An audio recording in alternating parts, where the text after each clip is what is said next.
Yes. No, Good I afternoon, was good trying evening, to. everyone. So let's get started. Yes, Shiva. Thank you. Please continue. No, but just an update. I thought to write calculate today, but there is one device to my neighbor. Oh, In I'm neighbor sorry. house. Yeah, people are sitting in my house. They couldn't do anything. I just looking. Yeah. Thank you for joining. I've tried to make it. I tried to make it by UOD today or first thing in the morning. It will reach you. Okay.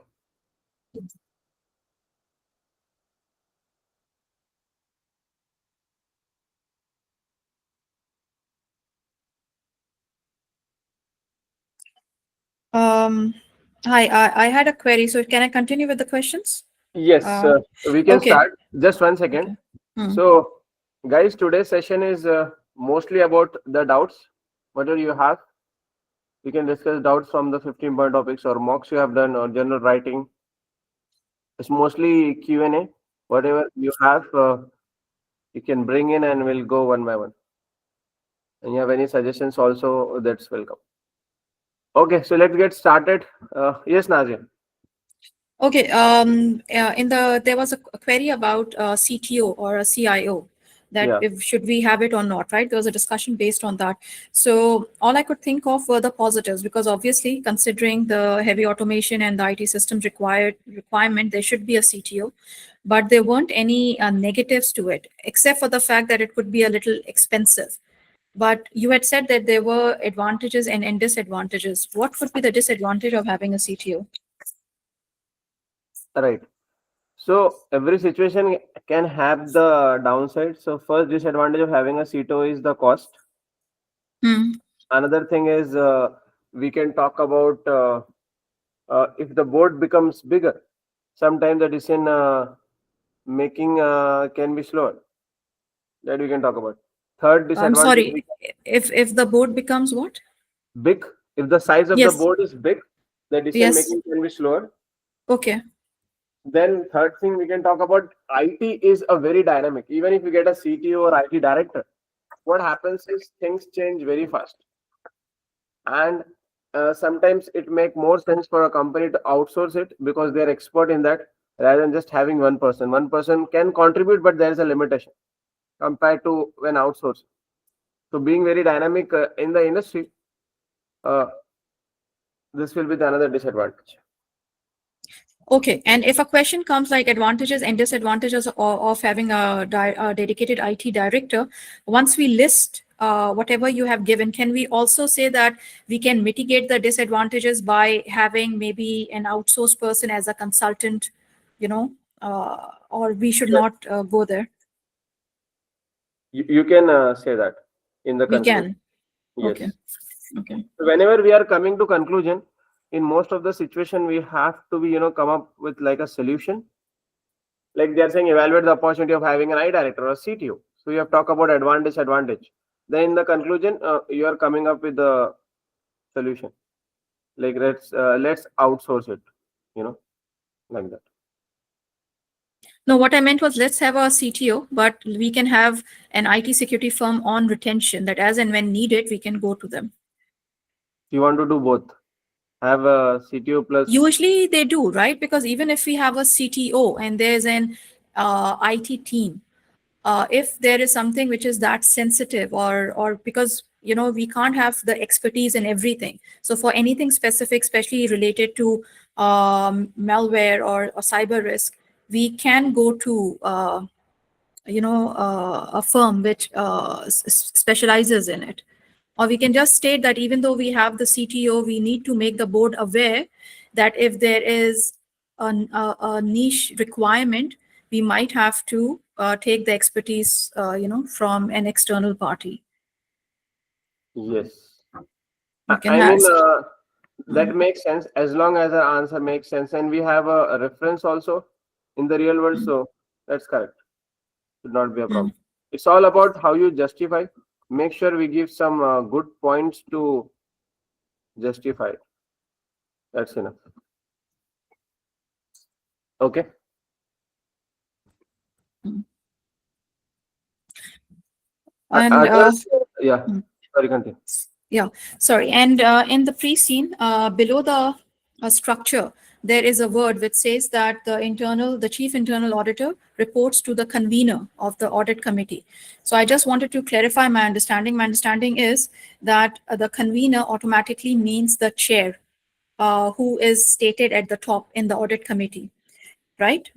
So after looking at that, my response would be that this is against the UK corporate governance, because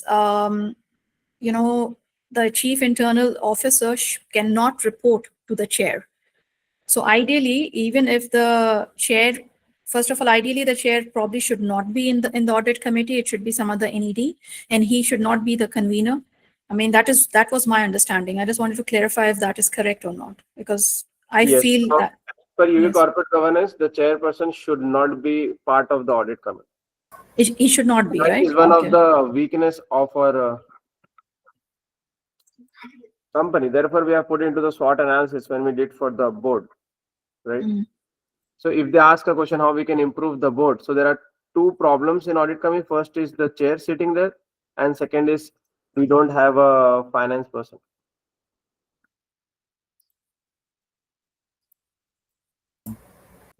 So additional point is that we don't have a supply chain knowledge or skill-based director or anything.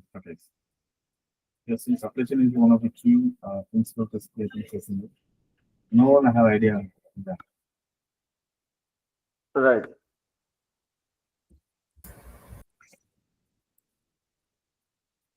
Plus, three things, what identified, what, even Ajay also mentioned. So first thing, what identifies weaknesses, that should not be part of the audit committee. Second is, there is no technology director, CTO, supply chain competent director. Answering the current situation. Yes.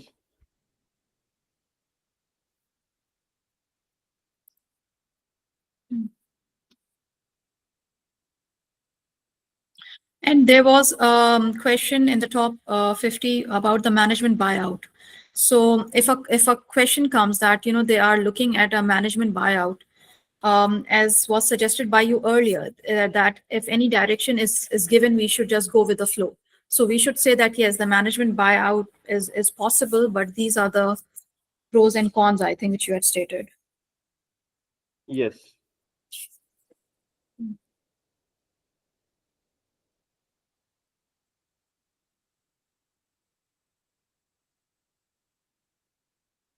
That's correct. Hmm. Because we don't know the exact situation. I think we discussed yesterday also. Same topic they can ask from different ways. Usually it's about evaluate, analyze. So we need to know the sides, what positive can happen and what can be the negative side. We'll not have a situation where we have only positive. At least you have a cost, or at least we have to give discount. Something is there on the negative side. Yes.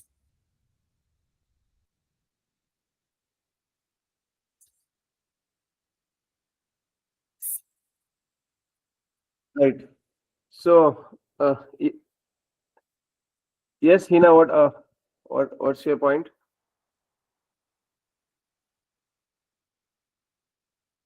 Quiz, quick whiz on internal audit. You want to discuss internal audit topic?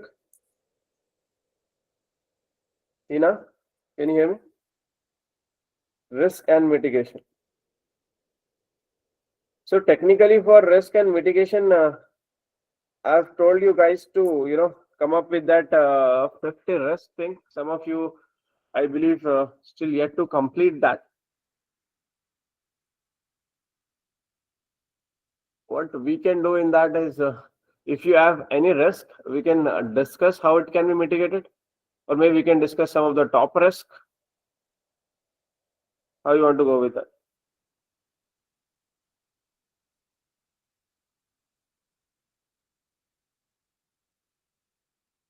Okay, let's discuss it from the pre-scene.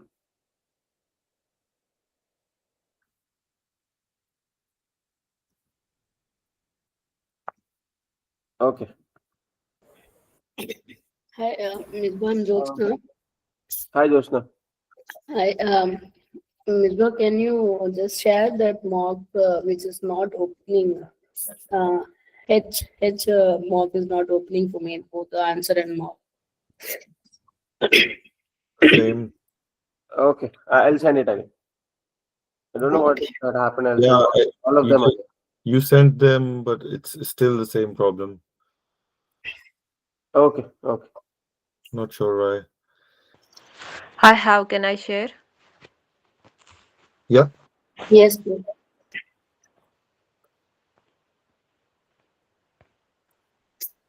Misbah, actually yesterday my throat was not good, so I could not talk, and it is about yesterday's topic. When you are saying like which is the best, benefits to have cash, more cash in the books.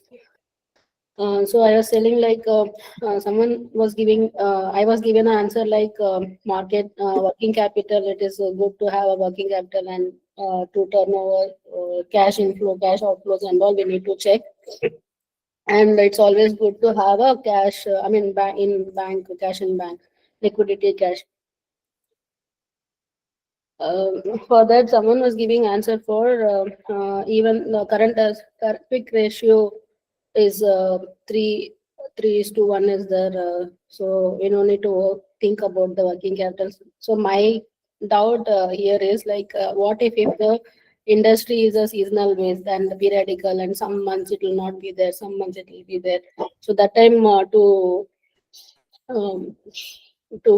bear the expenditure, operating expenditure, we would need this cash reserves. No? Yeah, we'll need obviously, but overall it's positive. That's what we can say for now. So what is Yeah. well, So, best, benefits, advantages to carry the cash that way. The question was that, and I give an answer like to maintain a work that is good for to meet the working capital expenditure or turnover.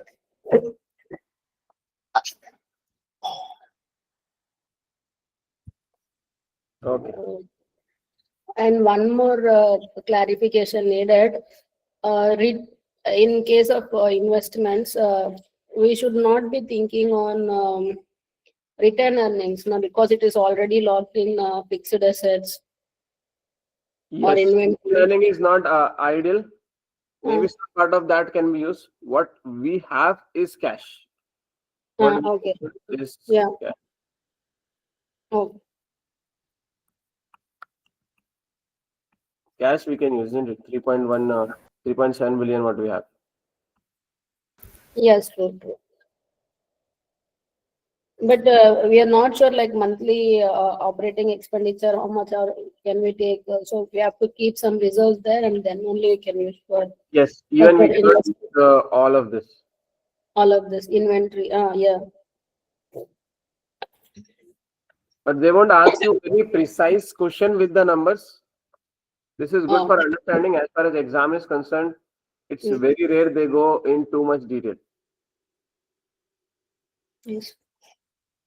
So don't worry about it. Yeah. But I have one question. Yes, please. In that the statement, currency reserve, being increased from 1.1 to 1.4. So which is roughly around 27%. Okay. On an average, yeah. So this is a fund, we specifically use for currency contingencies, since we are operating in 6 different countries. Right. So what is the question you have The not? reason, yeah. So my question is, what is the reason they keep on piling up, keep increasing the reserves? Currency reserve.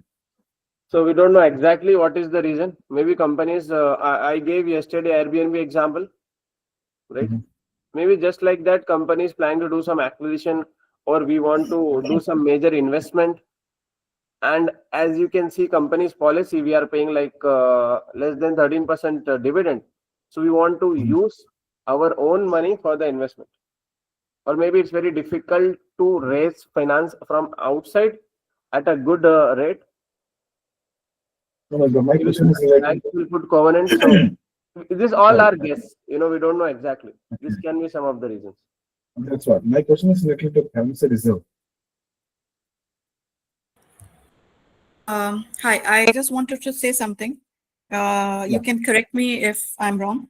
Currency reserve is not cash. Currency reserve is just a book entry. So as and when, for example, the company has existed for 5 years or 6 years, so they're doing these hedging and everything else. So as an accounting entry, you are building these reserves. So for example, in the future, if there is a loss, you will take it out from this reserve. It will not hit your P&L directly. That's the only thing. It has nothing to do with the funds available to you. They're not funds. It's just a reserve. You can think of it in terms of valuation. For example, there's an asset, a building, you are valuing it, right? And every year you have to value it. So it might create a reserve for you, which is a valuation reserve, but it is not something which you can use. It's not cash. It's just an accounting entry. Misbah, am I right? Yes, you are right. What I was saying was related to retained earnings. Okay, and regarding the reserves, yes, what she said is correct. And it's mostly translation, because we have the translation in our favor. If tomorrow the exchange rate goes against us, so it might be a loss. Yeah. Correct. Yeah. Don't If any future contingencies, yeah, probably can be mitigated through it. yes. Right? Any currency related translation case. So Something like translation is more about the reporting. It doesn't affect our profit or cash flow as Right. such. Okay, Like balance the sheet. cost provisions, like bad debt provisions and all will take Nashiva, like that only this also. It is Correct, just yeah. a provision if any loss comes, it should not be a sudden surprise to the books. No? That is the reason they keep on accumulating the reserves. It's nothing but a provision type. Yeah. Thank you. Actually, my question was like, why it is getting piled up, increasing? Because Okay. inflation interest rate reduced in the country, it was 8.1% last year, and now it is 8%. Inflation is coming down, so they may think that the currency might depreciate or get also affected, and that's the reason they increase the based on that will go based on the turnover amount. Revenue also increased. Now trade books receivables also increased because of that. Okay. So they're forecasting accordingly. Okay. Got it. And you don't need to worry about this. They won't go in why this happened and all. Okay, Shiva and others. Yeah, sure. Yeah, Okay, we were I talking had, about yes. sorry, I had a question when you were talking about the top 50. Investment in technology was a point where we were talking about probably the advantages. You're saying faster processing of data, handling of volume. The last point is no boundaries. Would you be able to explain what does that mean? No boundaries? I'm just It's looking at page, it's 9.9. one. So it's above, yeah, 0.9. Investment in tech, yeah. Yeah, no boundaries. Technically, firstly, sorry, just repeated this point. No boundaries means we have to invest in technology, but there is no limit for that. You can continuously keep on doing it. Let's say we have done something for automation in robotics this year. Next year, you want to go in AI. The next year, there is something coming up. Especially when you are an industry leader, because among top three, and we have seen the difference in the market share. We are very close, so we don't know what we have to do, where we have to stop. Usually when we are following other players, we can do a benchmark, isn't it? But when you are the industry leader, we don't know what is the end point where we should stop. Or sometimes we can end up keep on investing and doing it, but the market is not ready. We can do a scenario planning and we can become biased thinking from that perspective. So that's the point I was trying to make there. Thank you. For example, Samsung came with a folded phone few years back. I think almost a decade back. That time it wasn't successful. And now when they came back again 2-3 years back, it was doing pretty good. So that time the market was not ready. So just because we can invest in technology, we should not do it unless we have the market ready to pay for it or value for it. We have so many innovations also and so many launches that happened before time. It was not successful.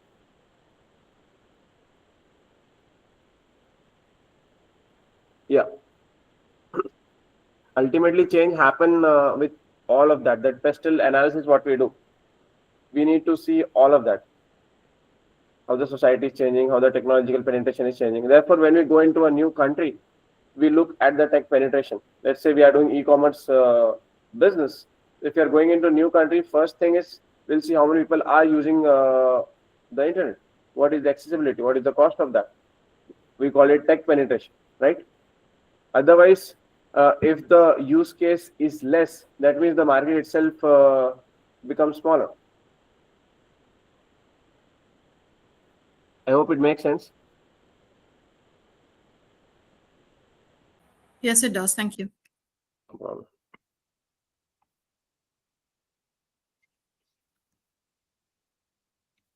Yeah, regarding the risk, okay, you put into the chat. In response to specific criticism of our sustainability report, evaluate the arguments for and against having university internal department conduct a full review of the data collection and compilation process for the report. Okay. So in this particular scenario, firstly, let me go to the sustainability report.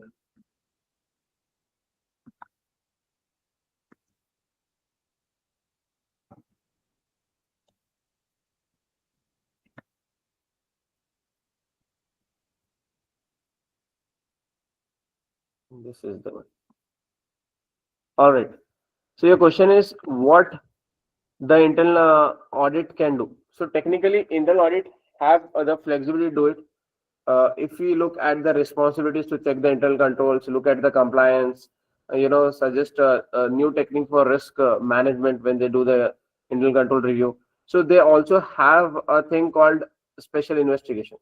So under special investigation, the board can ask them to do this kind of review, or even they can be sent to the supplier. Let's say we are not getting good quality from the supplier, or there is an other issues. So internal audit can be used to review that. So in favor, you can write the point. This is within the policy. This is within the scope of internal audit to do such kind of review.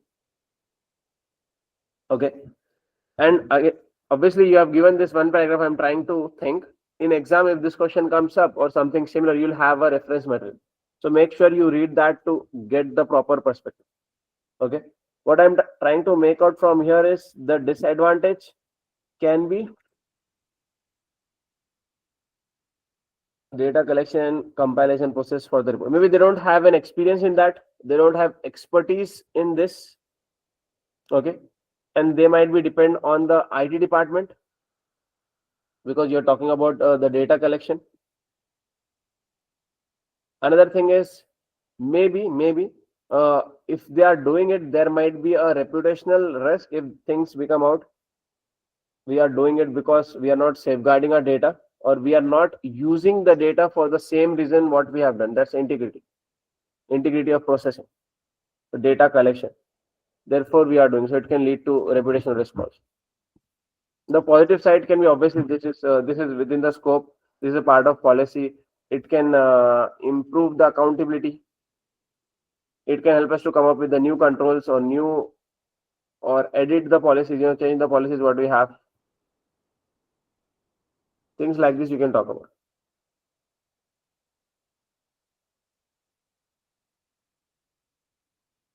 You're welcome.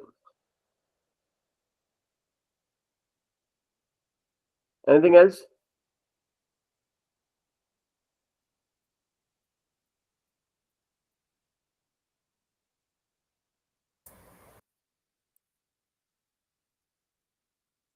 Okay. So I have a question. Can any one of you just give a overview of the summary? We usually do in the session, if you remember. This sounds basic, but it's extremely important. I'm telling this from the first day, and I'll repeat, reading pre-scene is important. Though you know it inside out, sometimes just reading it again and again make all the points fresh in your mind. If that things are fresh, you can write a good quantity. Quality is important, but I've seen lately students are struggling with the quantity. So for the quantity, you should have all these points fresh in your mind. Let's say if you are doing for any product development or market development, so we should first think, okay, do we have any board of directors who is related to that? Do we have any expertise in the board that can help us? Or do we have any news article that discuss this already? Or you can always think about the stakeholders who are getting affected with that.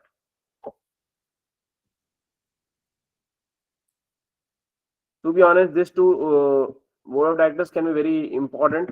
First is Soren as a non-executive chair, because if you see what he's bringing is Soren serves on the boards of several charities, most of which focus on environmental issues.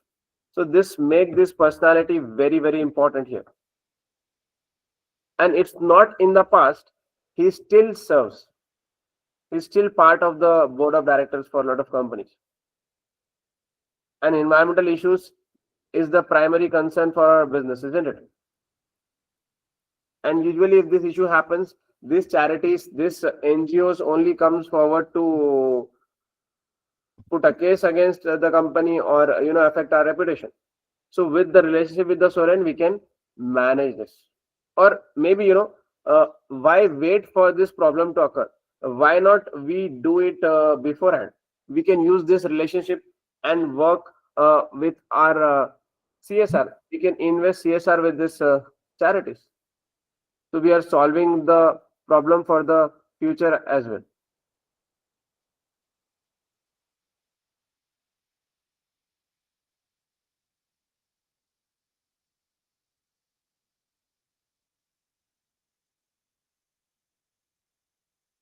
That makes sense?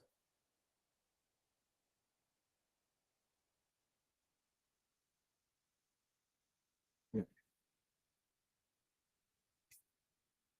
I hope you are able to connect.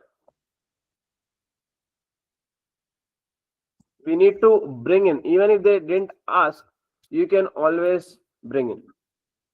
Or let's say sometime it's not directly asked, but if you want or if you are struggling for the quantity, you can bring in. I don't think we should struggle after doing all of this.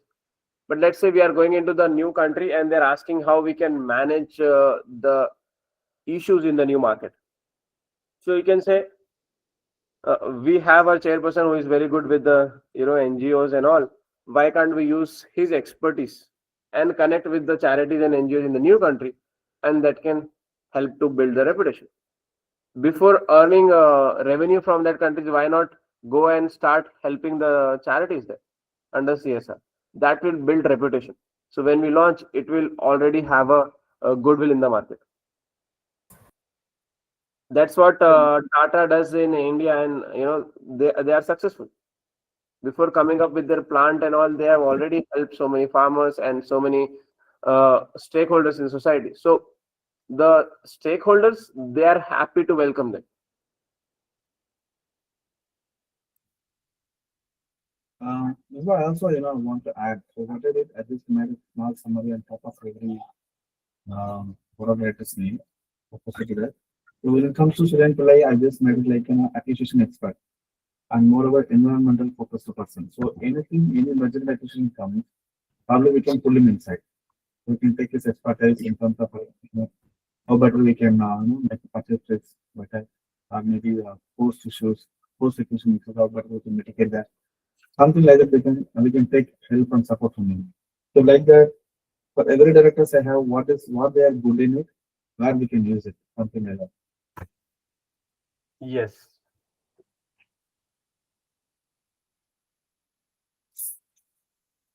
Yes, we can do, but obviously it should be a part of it. The entire answer should not be just coming from this. Remember, any scenario will have a stakeholder. To be honest, that's the reason we did the stakeholder analysis.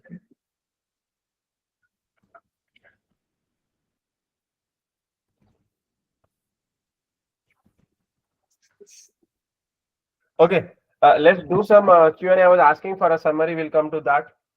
Before that, I'll ask a question, and maybe one by one you can give answers. No need to. We might have a question on IT expertise sitting in a board.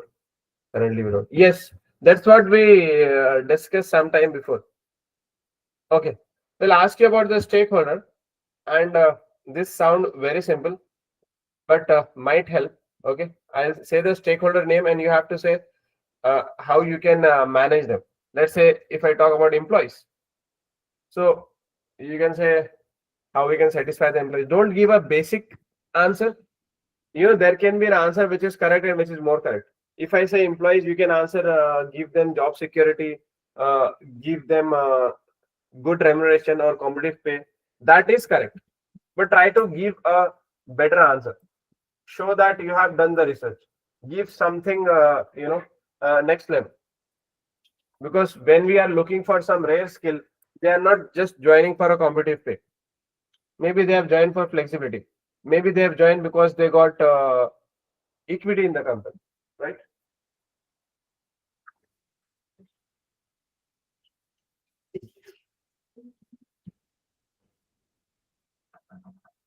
Does that make sense? Just a quick one. Okay. So first, we'll start with finance providers.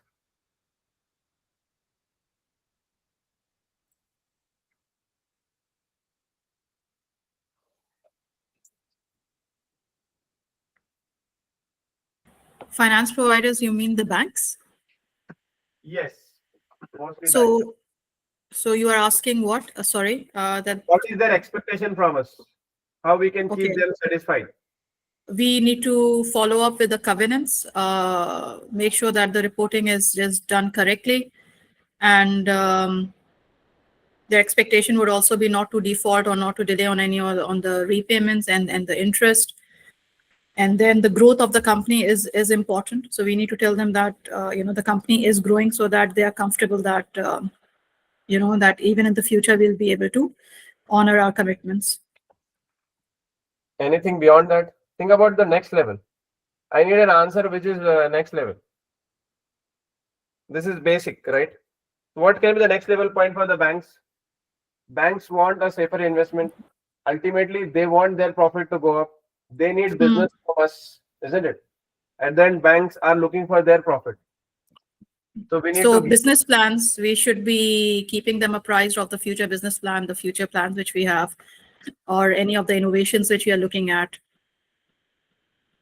Yes, and if you are looking for some convertible debt or any such thing, we can ask them as a priority. We can build a relationship with them.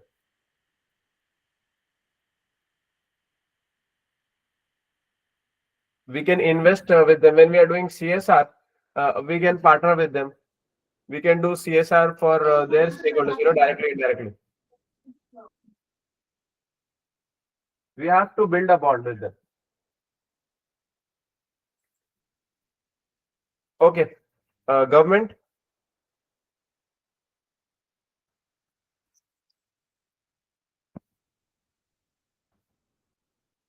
Government as a stakeholder. Open communication with them, and make apart from the open communication, I guess for the government it is important that we inform them that we are taking care of the customers also. So strengthening of a cyber risk, any kind of certifications which we can do, especially any of the certifications which are hosted by the government, CSR activities, investment in the community also. Yes, You know, it- baby. Right. I would say transparent communication. So if there's any investments in plants or factories, we keep them informed. Also, charging infrastructure, we collaborate with them, implement more charging infrastructure within the government. So we are investing as well alongside them. Create employment, so that's good for the government. So it reduces unemployment rates. So providing jobs and skills development. And also by doing the charging, we're applying with the national sustainable goals. So we're helping them achieve their, for example, net zero targets. Right. I mean, these points are correct, but if you are going to second level, you can talk about primarily they need us to give more employment and contribute to the GDP. We should be an engine for economic growth for the country. That's what the government is looking at. Another thing which very few companies achieve is giving them edge at the global level or in geopolitical issues. What BYD has done, and all these top companies, if you see, they are like soft powers. Many times government use that internationally to help them international trade, international policies, or the relationship with other government. So that is ultimate we can do for the government. What BYD is aspiring, and they're almost there, they'll become the biggest private employer of China. And directly, indirectly, all the EV companies, whether it is about electric vehicles we are talking about, or other batteries like we're using laptop and all, directly, indirectly, BYD has their component. So they have got a good soft power. The industry at a global level is depend on them. So this can be used for geopolitical affairs. Okay. Then board of directors.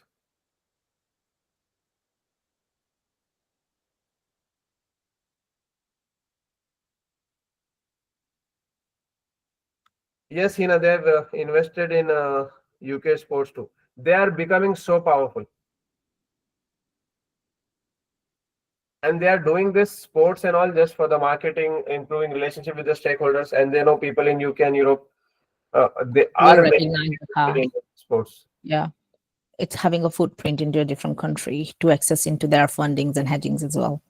Yes. So it's just like lobbying the extension of capital. the, sorry. Sorry, you're correct. Same point. Continue.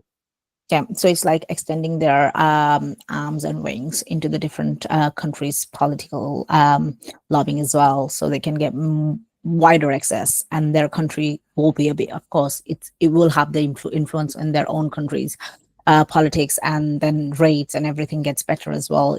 It covers into a GDP for the business, and sorry, for the country. So I guess having the wings outside of the country as well, that helps for acquiring, like BYD is looking for the new location site into UK. They are exporting, and I think they are working along with the BMs and Mercedes. However, they have a showrooms, but they don't have any, in making kind of supply chain sitting in the country, so they can reduce their export powers. But they are looking into it. I've read somewhere, I think it's around Manchester side. They are looking into it. I'm not saying it's completely 100% right, but there are some rumors about it.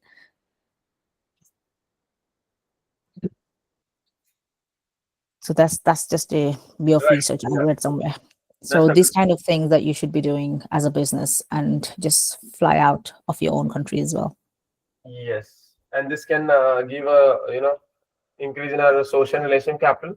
And especially when we become an industry leader. For example, we can think about Coca-Cola, right? They are such a massive company. They are more powerful than many governments, right? Many small countries, if you see the president or prime minister of that country, they must not be that influential than the CEO or the board of Coca-Cola. Yeah, just like a Tesla owner is richer than the queen. Yes, and he's so influential, right? Yeah. It influenced the elections in the US now. And It's doing in other countries as well. Yeah, he got to the US president's office. So yeah, it says a lot. Yes. And that will happen eventually when you're so big, especially when we talk about this car. It's almost like a basic necessity.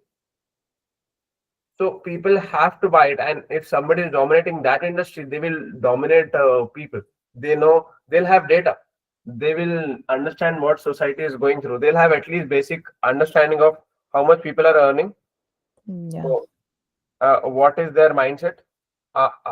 Maybe their risk appetite, or how is their approach to us, or what they are working, whether they are in business, whether they are in jobs, or what kind of jobs. Because usually these companies will work in alone, and they will take good amount of information.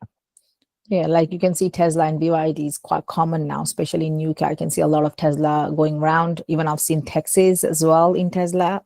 Right. So this is definitely political support as well involved, because you wouldn't see any taxis. BYD or Nissan has a Leaf years ago, before even Tesla came out, and Toyota even is older. But they don't really have a direct political support, or maybe I would say they're not very as that level of richness they have, or maybe cash, compared to Tesla. So Tesla's out new.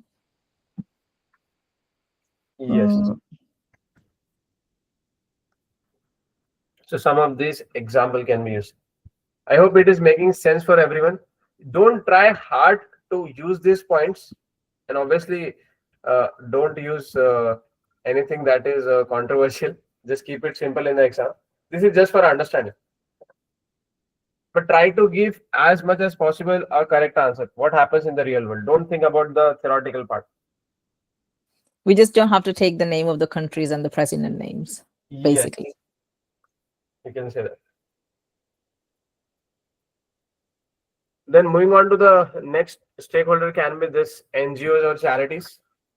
Why they can be an important stakeholder, or why a question can come from there is we have a reputational issue, because when the mining is happening, lithium mining, it creates a lot of pollution. Then the transportation of that, it requires a lot of water also. Though we don't own the mine, but still we are the primary consumer, or we can say our industry is the primary consumer for that.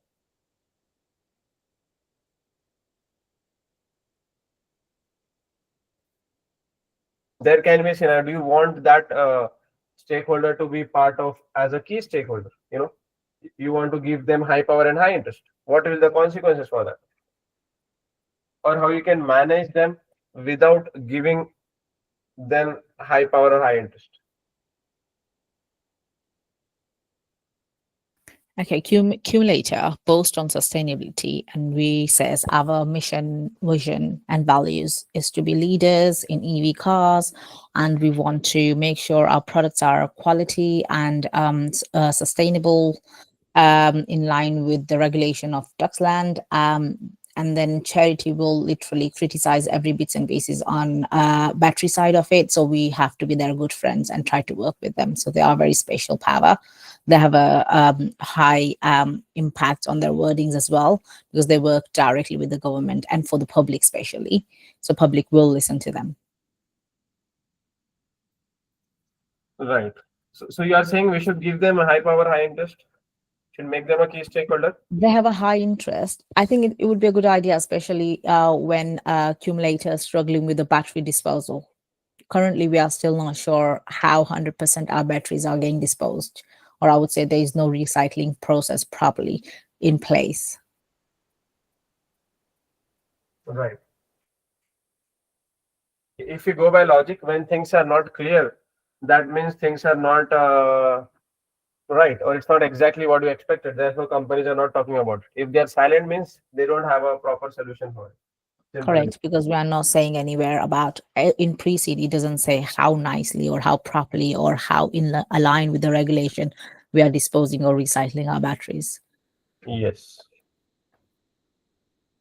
It is not worth recycling financially. It will be a mess.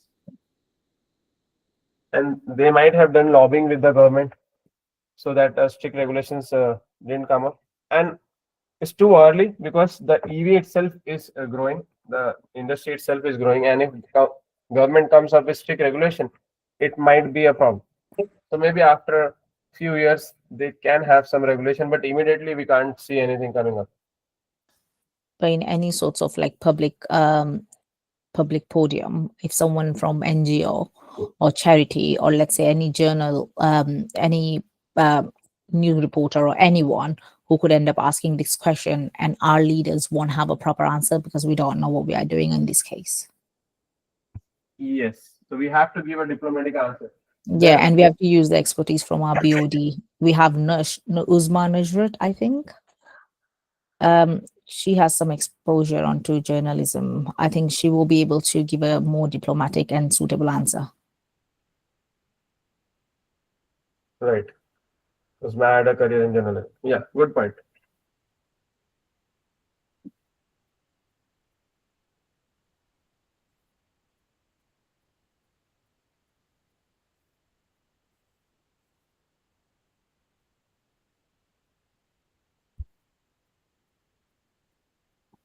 Then suppliers. Supplier as a stakeholder. Yeah, just to conclude on the previous point first, it's not a good idea to give any stakeholders high power unless they are there by default. Because if you make anyone a high power or key stakeholder, their influence for their personal gain, not for the company's gain. So it will be a mess for us. So the conclusion is No. Okay. Yeah. Suppliers, the next stakeholder.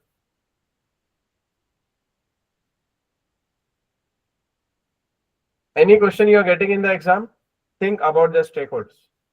If you just write about the stakeholders, you will have a good amount of quantity and quality to talk about. Every situation will have that.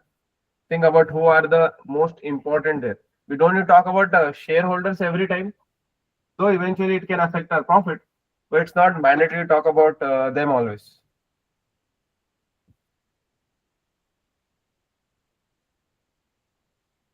Suppliers, vendors, what do they expect from us? Beyond prompt payments, long-term contracts, what else?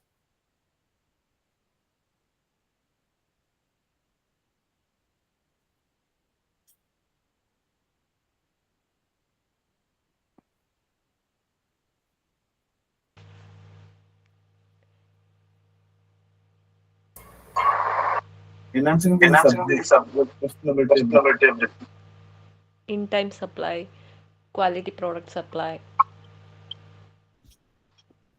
No, that is what from them, Pallavi. What do they expect from us?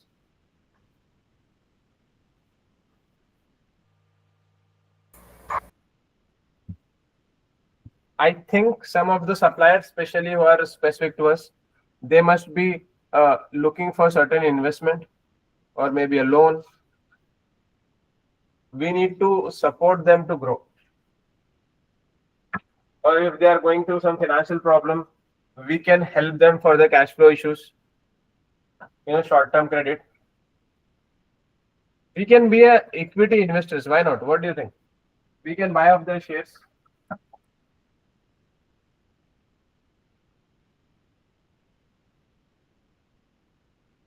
So when we are having a supplier, we can also become a part owner of that.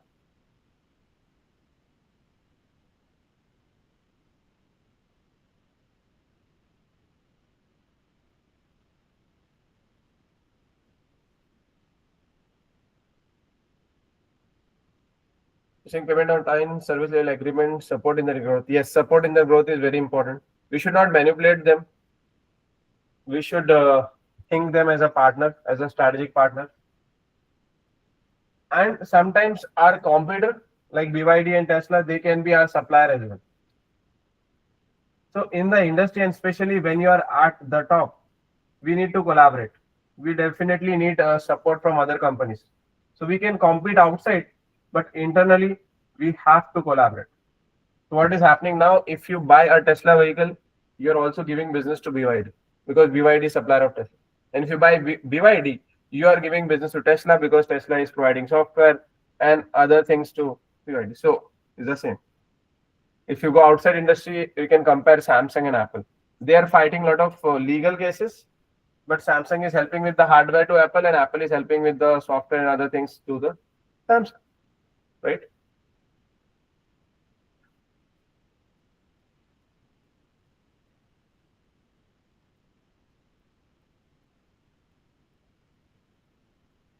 Okay, how to manage media? We discussed a little bit with the NGOs and charities, but specifically, what is media?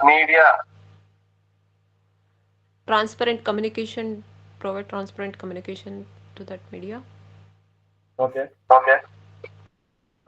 There's an action. Beyond basic, how we can do, suggest a strategy. We can invite them into the factories and share positive stories about our innovation and community impact. Firstly, think why media exist, and why certain media houses are so big.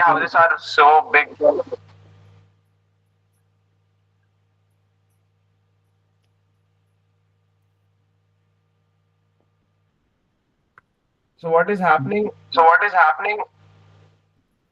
Because we need to build trust and help reduce negative coverage from the media. So we can make, I don't know if we have one, but media relation team, do we have one?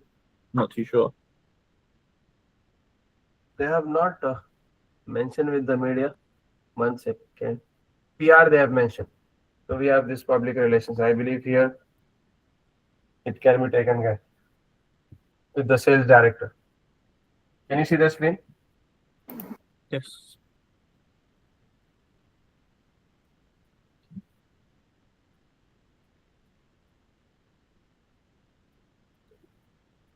So globally, there is a demand for more and more transparency.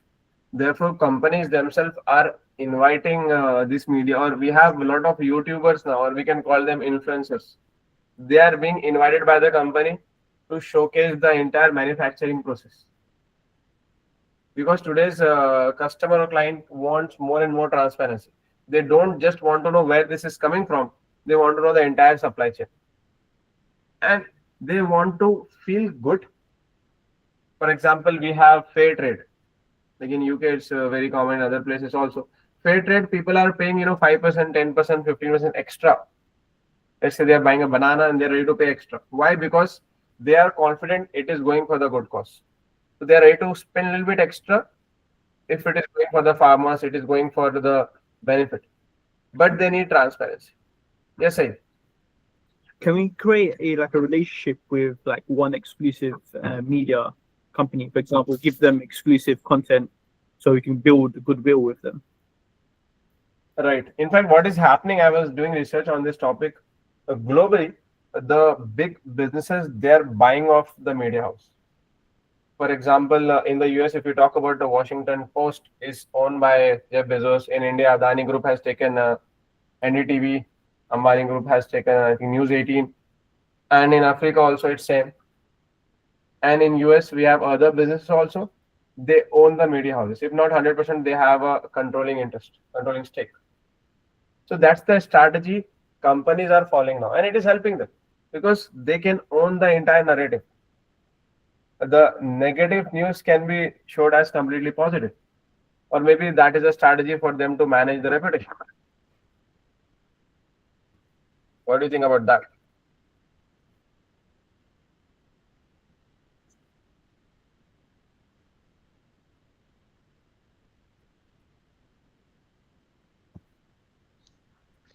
Misbah may not be a fully great move. The reason is because once the industry market knows that the company owns a media and anything and everything that comes from that particular media, so it can be an arrangement, internal arrangement, and how far to trust the outcome from the media, then that will be a question.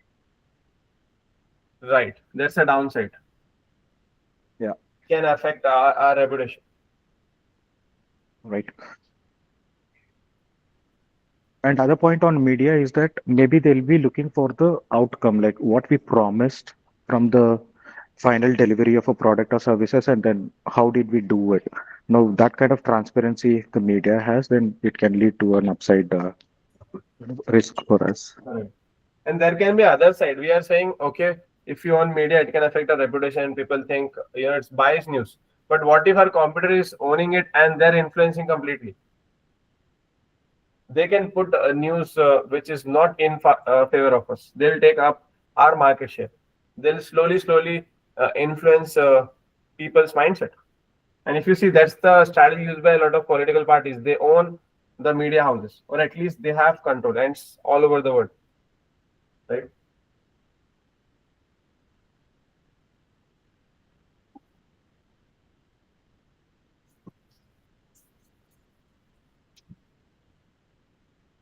If that question comes up, how many of you are in favor that we should own a media house in our favor? Yeah, we should own but use it for positive powers only.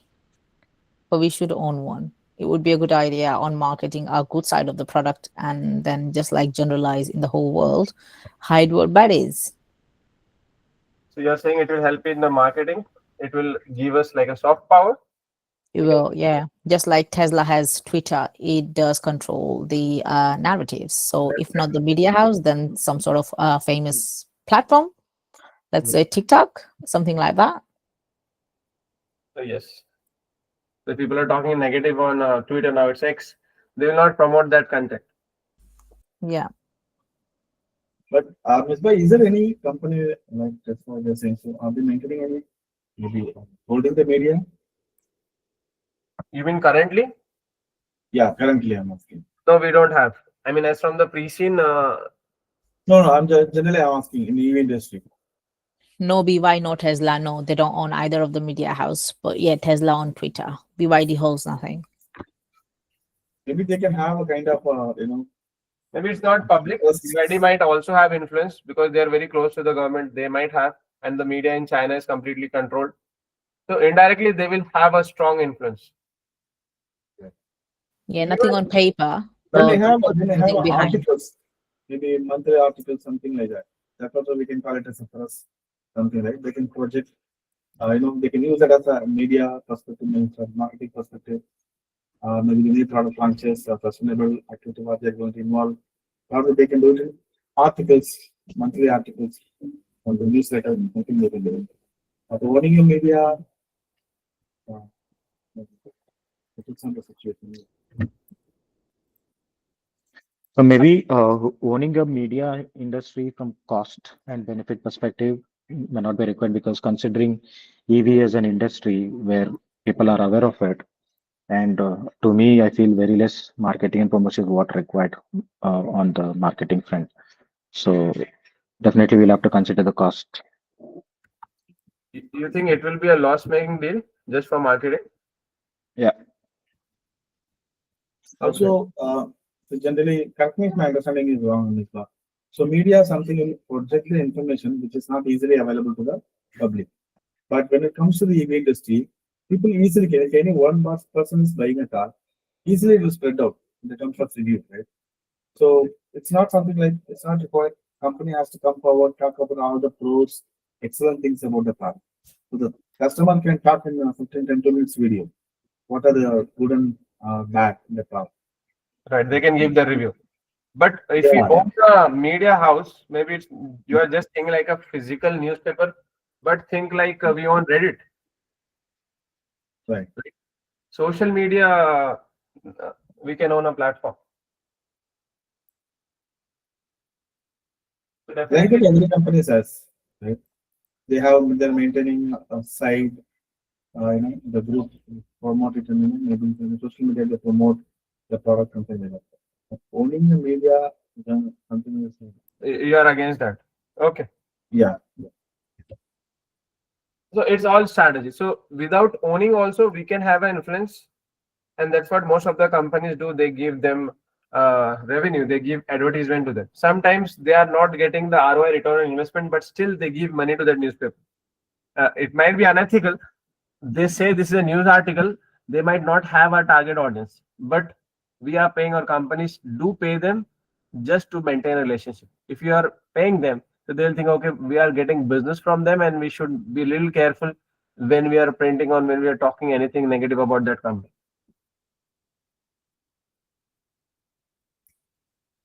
However, from ethical perspective, it can be a question.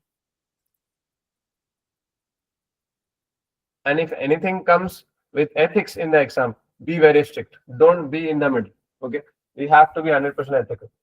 Even if we are losing our business, if we are losing some profit, some clients, it's fine. We'll not compromise. Then from a ethical point of view, and especially those points, the 5, 6, integrity and so on, it would be a no, because that does fall under undue influence, right? Definitely, yes. Okay. Maybe if you have to create points, we have to come up with some quantity. So you can say it's very tempting, and most of the companies are doing, and it's not only in our industry, it's there in so many other industries. But at the end, we have to stick with our values. If we compromise on one, then the stakeholder will doubt on everything what we have written. They will think this values and vision mission is just for the sake, of writing. They are not being practiced, or it's not part of company's actual decision making.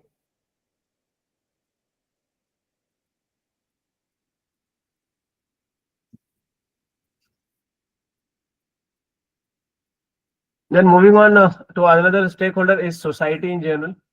So society in general is not our customer. They are not this NGOs. They are just residing near our plant or near our showrooms or dealerships. What do you think their expectation from us? Maybe they are future customers, or maybe they have their friends or family, somebody has owned us or planning to own a car in the EV. What is their expectation from us? For example, I don't think anyone of is owning a Tesla or EY. Did any one of us own it? An EV? I have scooter, but not a car. So we are also society for this businesses. We are not a direct or connected stakeholder. What is our expectation? Especially when companies become so big and they have become a powerhouse. What is the expectation? Delivering the quality product and moreover providing the maintenance after sales. No, quality product. Shiva, there is one. We are not talking about customer. We are talking about society in general, which is not our customer. Okay. If you don't own the car, what is your expectation from Tesla and BYD? If you don't own it as an outsider, that's the question. Participating in the CSR. Yes. Health and safety. Job to the society. Creating jobs, health and safety for the employee. That's also again like CSR. Yes. Providing jobs. Sustainability, meeting the sustainability requirement objectives. Yes. So what is sustainability? Sustainability is like we have to not compromise the need of future generations. If they see like a lot of pollution is happening and companies part of cutting trees, or they have taken over control of the water in the town, people are struggling to get water. So definitely they will have concern.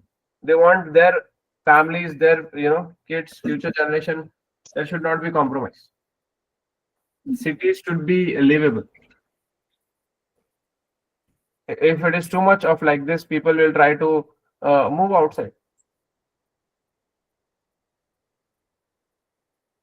There has been many cases where companies have taken maximum amount of groundwater.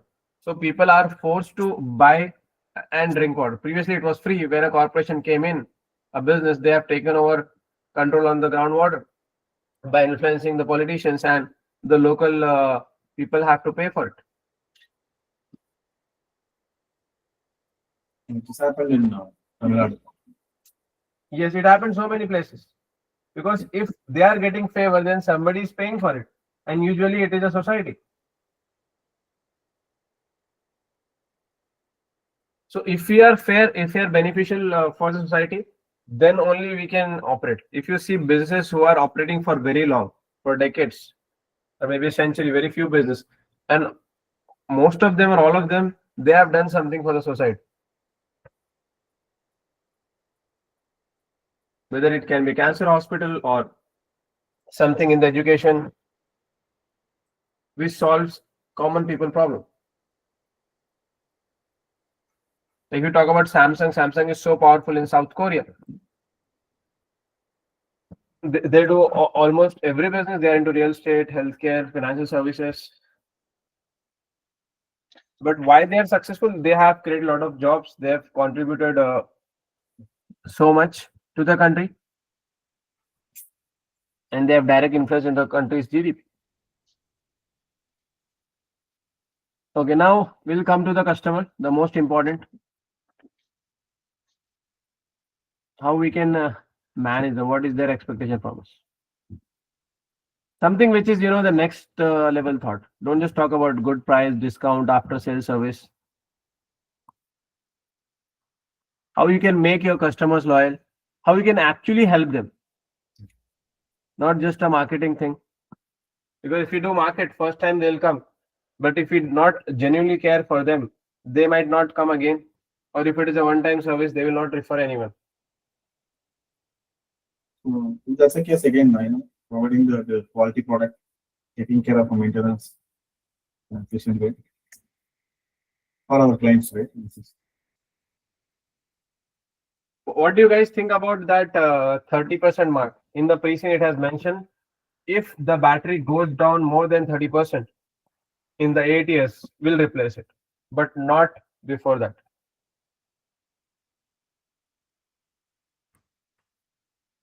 Maybe after the period also it is not going.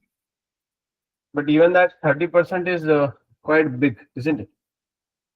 20% is it.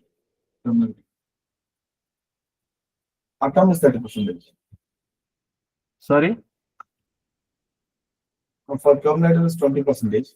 Atom is 30%. Okay, so you want to change that? Or going forward, what can be an ideal situation for us? Ms. that they have also mentioned 1,60,000 kilometers. That even though it is 8 years and this margins Like- they are given, this will come up early, I guess. Like 1,60,000 kilometers. The item is saying EV's range decreased by 30% or more within 8 years of ownership. Such degradation should be problem with the owners. The new item slice has a range of 280, 190. It's a massive difference. How do you think we can solve this problem, or do you want to change this policy? Can we bring it down to 10%, 15%, or maybe increase the range? Or what other way we can create value for our customers?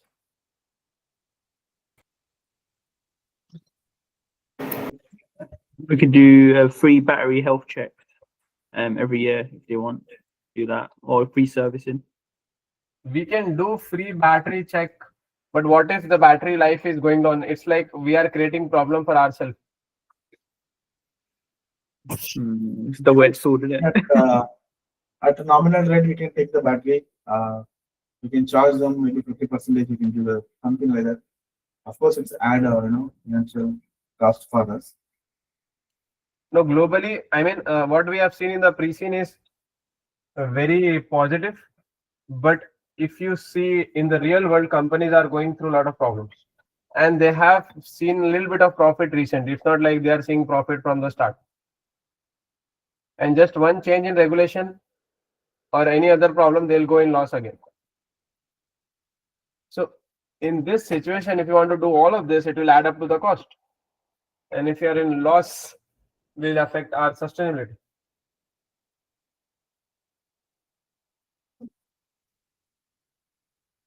We have to be very careful.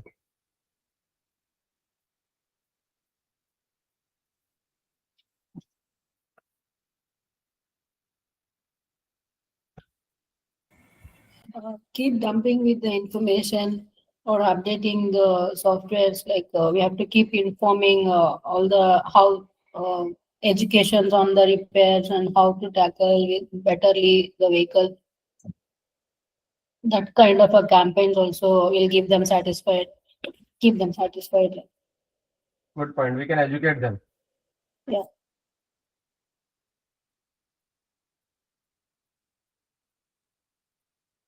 Actually, I want to bring one more point in Oppo OnePlus.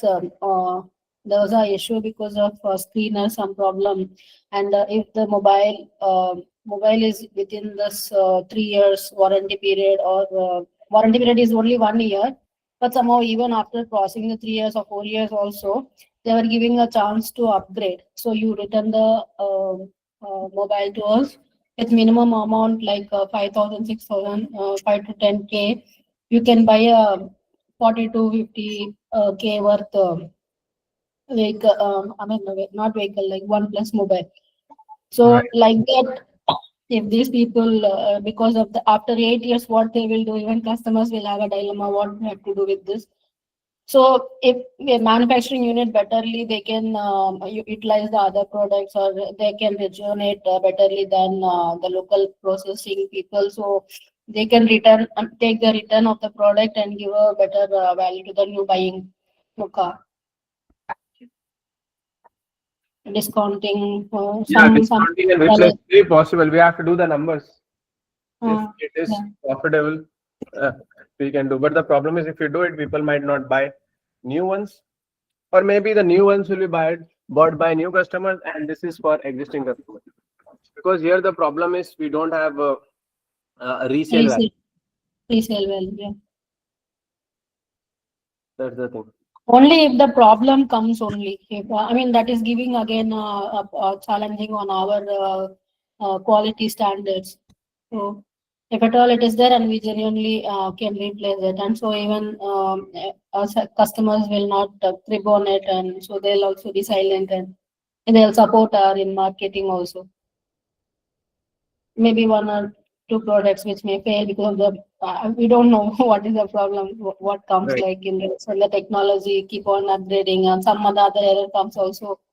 Maybe because of the other hacker, some misuse of the system wiring or anything can happen. It's,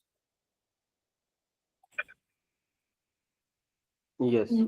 that already, I mean, for mobile people, even that is also having lithium batteries, all that. Instead, they are not even talking anything. So it happened with me. One of my screen, mobile screen, it was giving some lines on the screen. So I was able to exchange that with just paying 5,000. I got a new mobile, 30,000 worth. Right. So they didn't even explain me. I mean, oh, okay. They just accepted and then given an option like which one you want. You want to go for another 10K. If you pay, we'll give you higher end, and 5K, 30,000 like that.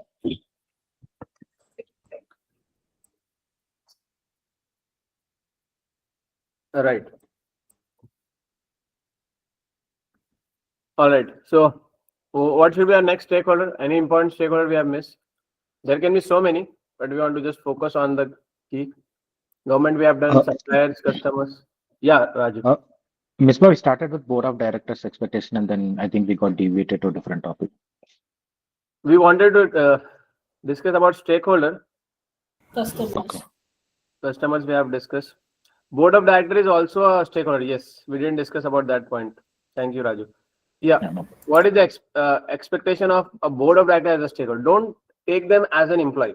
If you take as a normal employee, as a manager, assistant manager, they are having high interest, low power because they don't have power to influence. But board of directors, let's say CEO, CFO, they have high interest plus high power because they are the decision makers. So they are the key players. What we are talking about. The competitor.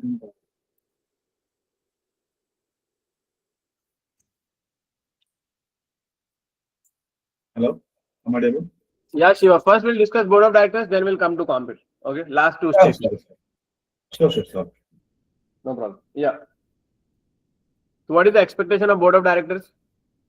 There was one question last time in one of the mock that one company is trying to acquire us, like in this case, Atom is trying to acquire us, which is bigger than us, and they are ready to pay premium to our shareholders. Let's say our share price 105, they're ready to pay 150, 125, something like that. But the board is not happy. So there is some, signaling going on. Maybe just the assumption that board is not happy because they will lose their job. They will lose their position. So for their personal interest, they don't want the company to agree for that acquisition.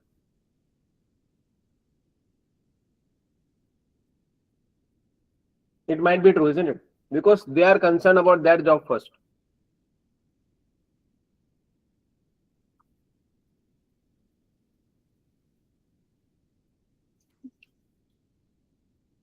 So how we can satisfy the board of directors?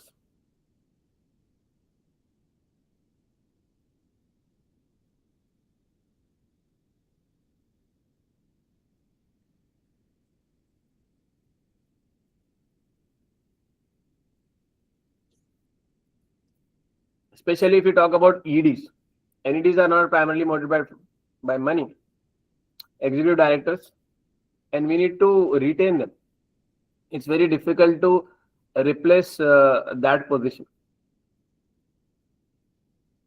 Because to get someone who is experienced, who knows the industry, who is ethical, who is ready to work for us, it looks like there are so many people, but when we put so much of filters from our side, it might take months. There was one report from World Economic Forum, they were saying it will take at least 6 months to get somebody at a senior level in organization. So maybe outside of the monetary benefits, I think so some of the non-monetary benefits that can motivate board of directors are keeping them inclusive, and then keeping them informed, all the time on what's happening on the recent updates.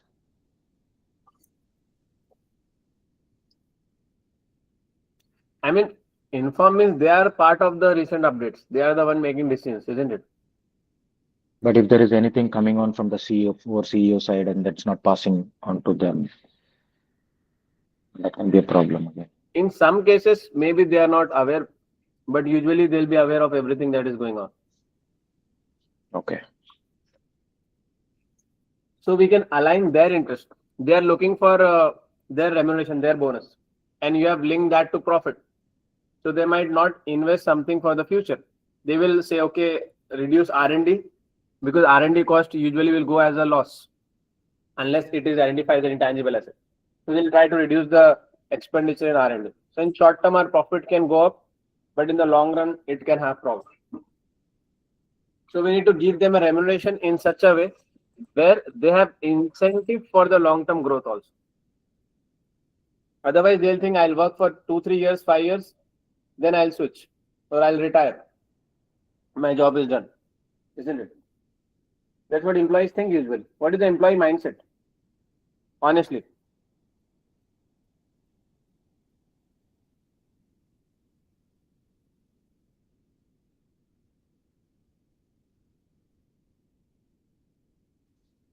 They need long-term growth and compensation equally growing.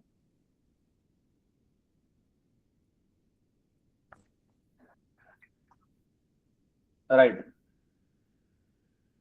And especially with the board of directors, they've already grown. So anything specific you can think of,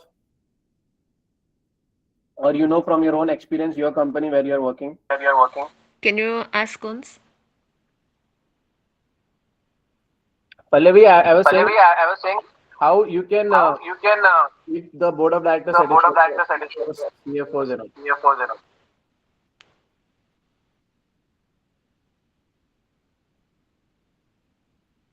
Or you can put in chat if you're outside, no problem.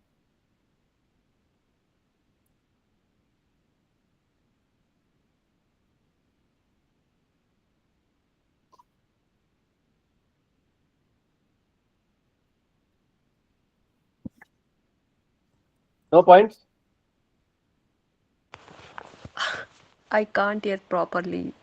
I can't get the question also. Okay. I'll put in chat. Others? It's so difficult to answer.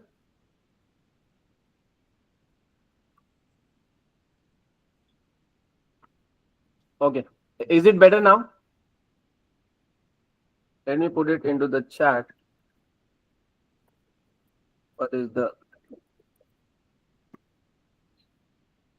questions of CXOs from?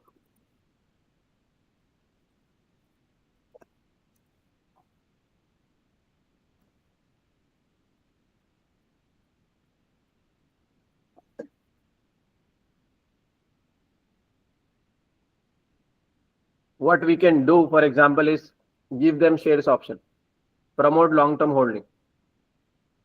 Then usually we can even link our remuneration to Maslow's hierarchy of needs. I hope you guys are aware of that. In the start, people are looking for basic necessity, food, clothing, shelter, safety, social. But when they grow in the career where they earn enough money, they are mostly, we have to do something for their ego massage, like giving them dedicated cabin, dedicated parking, a luxury car,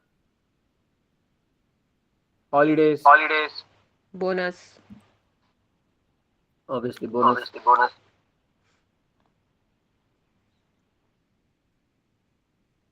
Be ethical, be fair with them. And they issues the equity shares to the employees also sometimes. For example, Infosys company issues the equity shares to the employees. Right.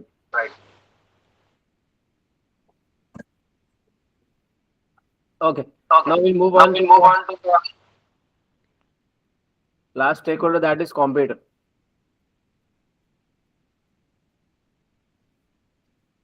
Maybe it's a little difficult to say what is competitor expecting from us, because we don't want to, do what they're expecting. They might say, come and share all your secrets. The question can be how you can manage the competitor. What their interest will be from us, and how we can manage them. Let's say Atom, for example.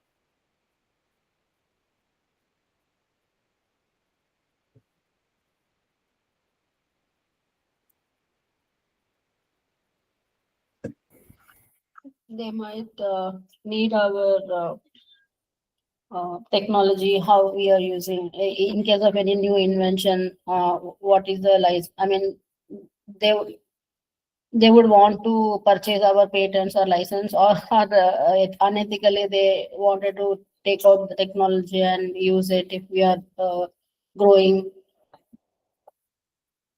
than them, or in a fast phase if we are going. All these kind of strategies they may build on us. Right. So we want we will be ethical, and we want our competitor also to be ethical. For example, we are not using media to influence or manipulate people. We expect them also not to do it. But again, we have little control. On the positive side, we can have some kind of strategic partnership kind of thing to get certain business like a supplier or vendor.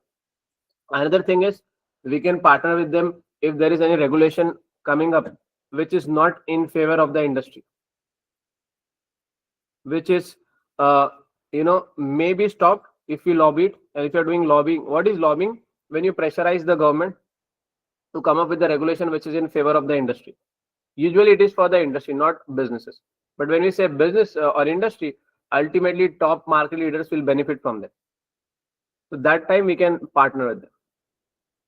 Another thing with the competitors can be like we know life of battery, charging issues, infrastructure. It is common problem across the industry. So instead of we putting our money individually or just taking debt and doing it, why not share the financial risk?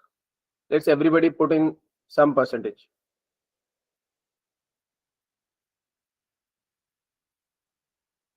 What else?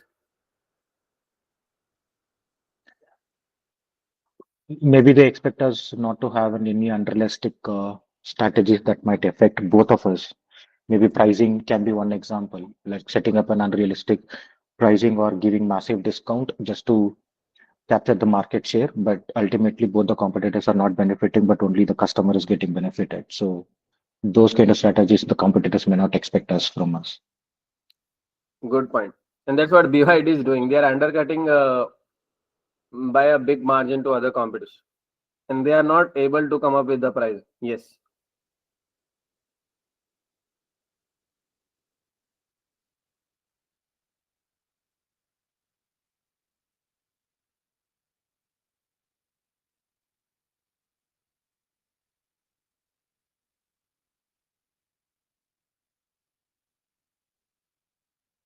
Okay, so we are done with the stakeholders. Any question? Any situation comes up in the exam, think about the stakeholder. Or sometimes they'll give a scenario and directly ask who are the key stakeholders getting affected with that.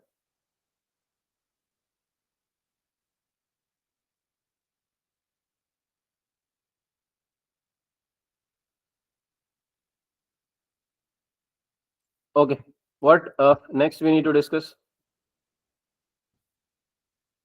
What is the major problem you guys are facing while attempting the mock?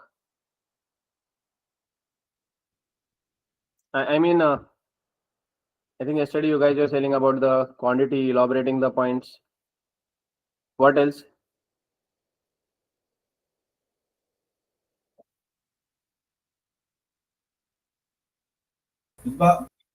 Yeah. Elaborating the points, that is the problem for me. Okay. Yeah, Shiva. Misbah, as we discussed, maybe it's good to share with you. So when I'm trying to attend any mock, answering to the question, first I'll write the topics headings. Under the heading, first I'll write the key point, generic point about the particular headings, and the next one is connect to the questions. Correct. You're not able to connect to the questions. Hello? Yeah. You're not able to connect to the question, right? Is that your point? No, I'm saying this is a pattern I'm trying to follow. Okay. So something like headings, and the generic point about the headings, and then connect to the question. Next point should be connect to the question, and third point should be connect to the precinct, and fourth point would be evaluation or recommendation, whatever it is. This is what something I'm planning to write. Yeah, that's fine. As long as it is, answering what they do. I hope you have read the feedback I gave you for that mock. Yes. Exactly. Based on that only, I just started making. Yes. So you guys can send the mock, maximum what you can do. But make sure you don't do any mock one day before. One day before the exam, just take a good rest. You can revise. And what you can revise is especially that Excel sheet what we have made or your personal notes.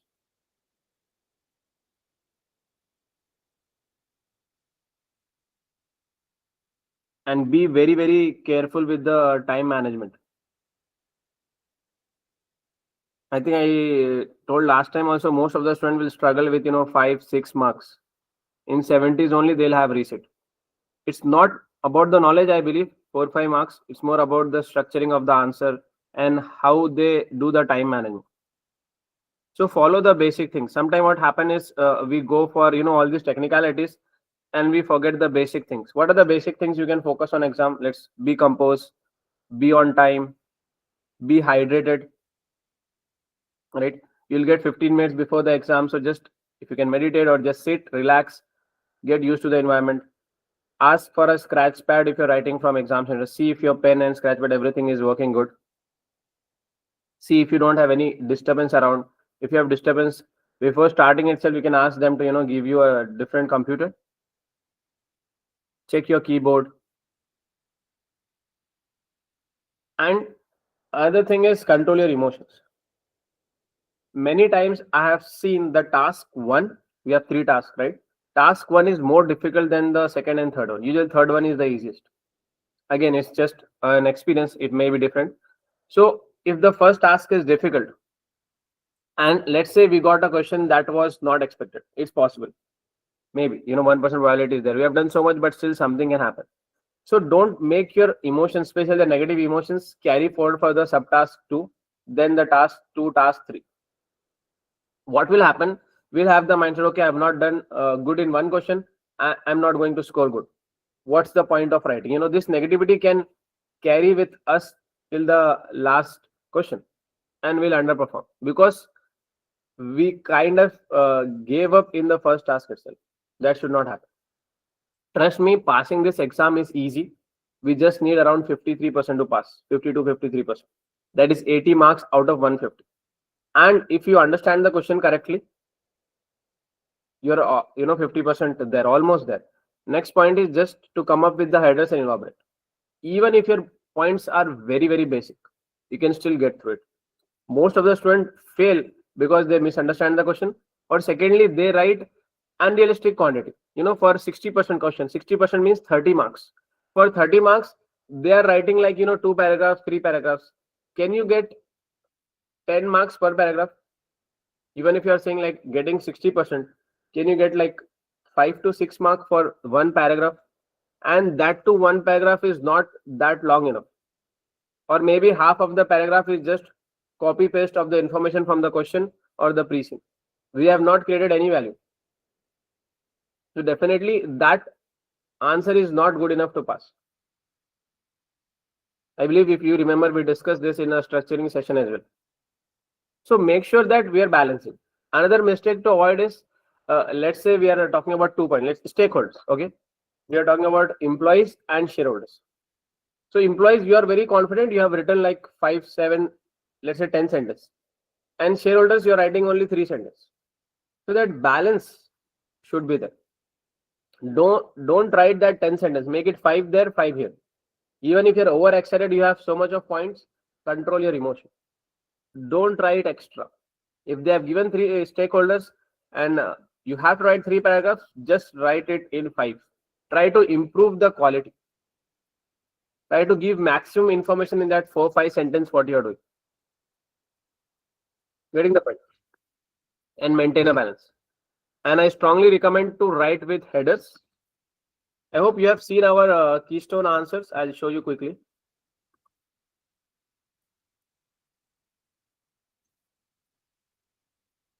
what we tried to do here is, come up with the headers and simple points.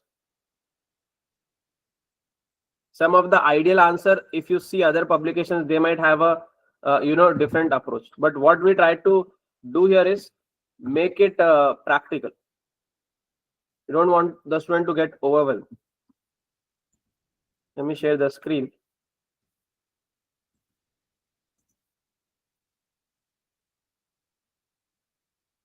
Can you see the screen? Yeah. So this is a SAF question. And if you go to the second one, also recommend suitable valuation options. So if you see market-based valuation, income approach, strategic value assessment, third-party valuation. So everywhere there is a balance. You can use different points. You can write in your own style. And what is the quantity? The quantity you should target minimum is for 50%, write 5 paragraphs. And that 5 paragraphs might include a conclusion also sometime. It's fine. Nothing to worry about it. Maybe an introduction also. That's also fine. But every paragraph should add value. Let's say you're writing 5 paragraphs and first is introduction, which is just repetitive of information they have given. And in conclusion also you have not added any value or you have not done any recommendation. Then it's not worth that 5 paragraphs. Then it's only the 3 paragraphs you have talked in between. Everything should add value. You have to showcase your application. You have to apply to the scenario. If possible, explain the scenario. What will happen? Let's say if you are acquiring a company, let's say startup we are acquiring, and it will help us to make better batteries. So you can give a scenario. If we are successful with this acquisition and we achieve our target, then we'll have a competitive edge over Atom. And people might switch. We can retain our current customers, plus we can attract new customers. So easily we can see the same level of revenue growth in 2026 also, or maybe more than what we have seen this year. From 24 to 25, we have seen around 15-20%. So it can be the same. Or you can link to the stakeholders, which stakeholders will get benefit from them.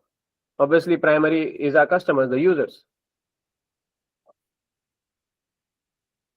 And try to keep it simple. Most of the students writing these exams globally, English is not their first language. It's not like we have students only from UK, we have from Africa, we have Asia, we have from American continent, right? So a lot of students think, okay, I need to be very good in grammar, I need to be, very careful. And honestly, what has happened now with all of us, including me, we are not practicing the spellings, because when we chat on WhatsApp, automatic that word comes up, right? So it is leading to a lot of spelling mistakes. If you have 1, 2 here and there, it should not be a problem. But if you have so much of them, it will change the entire meaning, or it will be very confusing for the reader. Sometimes one spelling mistake can change the meaning of the word, and that one word can change the sentence, and that sentence can change the entire crux of that paragraph what you are trying to explain. So make it clear that you will not write post 55 minutes. Last 5 minutes is for review, whatever happens. If you have to choose between writing an extra paragraph or reviewing it, go for review. Don't think that, okay, I'll write extra. No, go for review. And how to do review is, go to the question first. Question means you don't need to read the entire scenario, but just the header. For example, here, we don't need to go through what was the background and who emailed us, nothing. Just we'll read this point, analyze and recommend suitable valuation options. We have to display, we have to dispose the factory. That's it, this one line. This we are not writing an exact answer. If you want, you can write also, but usually it's not required. Just read this one line, then read everything. As Cewmlator evaluates the divestment of its Farland electric motor facility, selecting an appropriate valuation method is critical to ensuring financial realism. Okay. So what are the advantages of doing that? First is, we'll know we are on the same track. What they have asked for and what we have written. Because I have experience with one of the students, he finished everything, and in the last 5 minutes when he went for review, he realized that half of the question is going off topic. In the last 5 minutes, he edited the question, whatever he has done, I mean the answer, and he cleared the exam. If he would have not reviewed that, 100% he would have failed. He would have to do resit. Okay.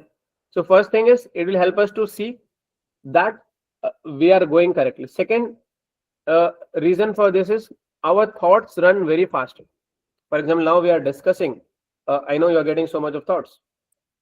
Our thoughts go very fast, or very faster than compared to the typing. Many times we think like, okay, I have put that point, but when you go and read, you're like, oh my god, it's not there. So you can put certain points, certain industry example. That's the second reason. Third reason, maybe it can help you to do that spell check, structuring. You have to come up with the headers. You can bold the headers, you can underline it, make it look beautiful, structured. I've attended CIMA's webinar and officially they were saying we want answers to look good. They should be structured. So maybe, a mark or two can be possible for us just because of the structure. And structure is not only for the examiner, but for us as well. Because if you know the header, we'll just talk about that.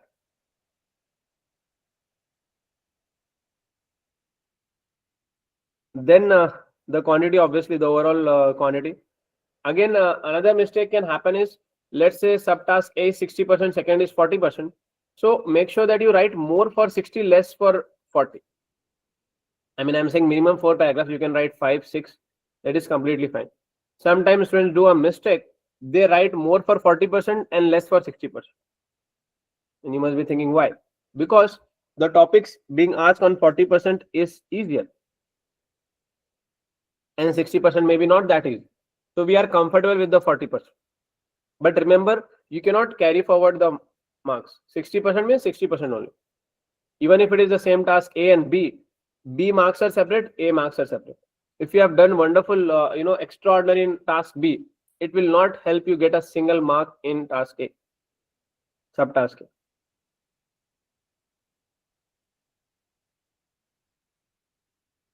Is that clear?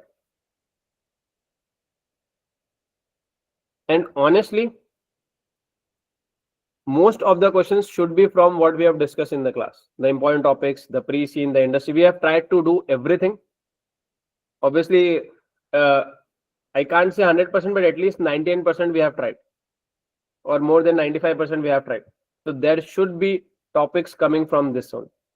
And what you have to write? You have to write the same thing what we have discussed. Don't think like something extraordinary will come up. No, like we discussed stakeholder today, we have discussed about managing government. Write the same thing in your same language, your writing style. No need to copy this mock writing style or somebody else's writing style. Whatever you can, just do it in simple English. Make sure that it is understandable. Don't go with the mindset, okay, other person will understand. No. Misbah, can we write answers in the bullet points? Or should it be always a paragraph? Actually, the bullet points, the problem is you cannot explain things. Okay. For example, you are explaining the valuation method, you are explaining corporate governance issues. How you will explain in bullet points? What if a question regarding advantages, disadvantages? Yes. So there also you have to explain. Let's say disadvantage question comes up for 60%. We'll take two scenarios. Okay. In one scenario, what you have done like 5 bullet points of advantage, 5 bullet points of disadvantage. 5 and 5, 10 points you have done, but it's one liner. In second scenario, Okay. what you have done is 3 advantage, 3 disadvantage, because it's 60%. And you have explained that advantages. Why it is the number 1, why it is number 2, why it is number 3, or why it is the top 3. Then same thing with the disadvantage, why it is among the top. So as a board of member or as a reader, which one adds more value for you?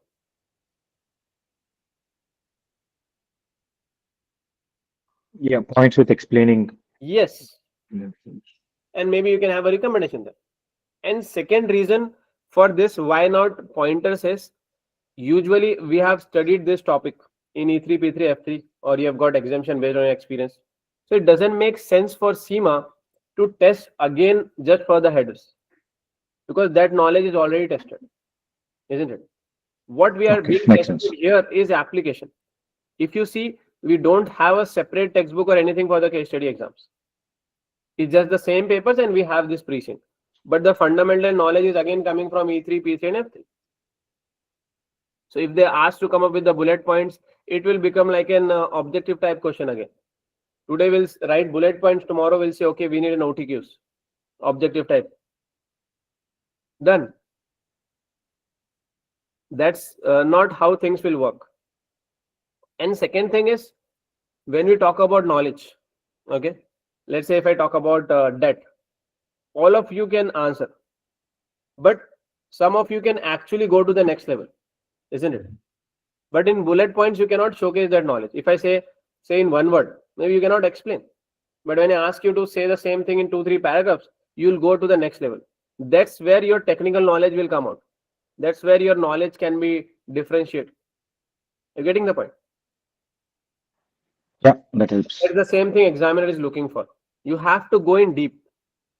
This is world's biggest management accounting body. You'll be a chartered accountant, global chartered accountant. It's not like limited to one specific country.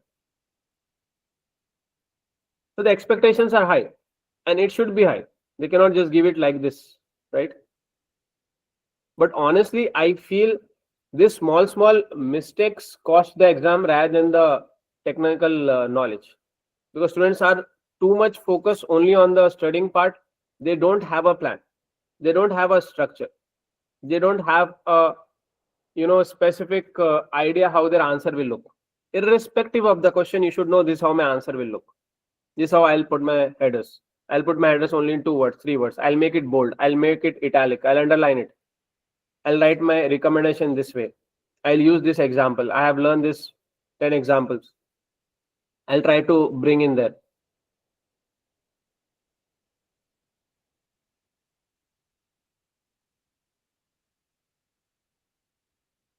If you have this planning, it's very easy, to be honest.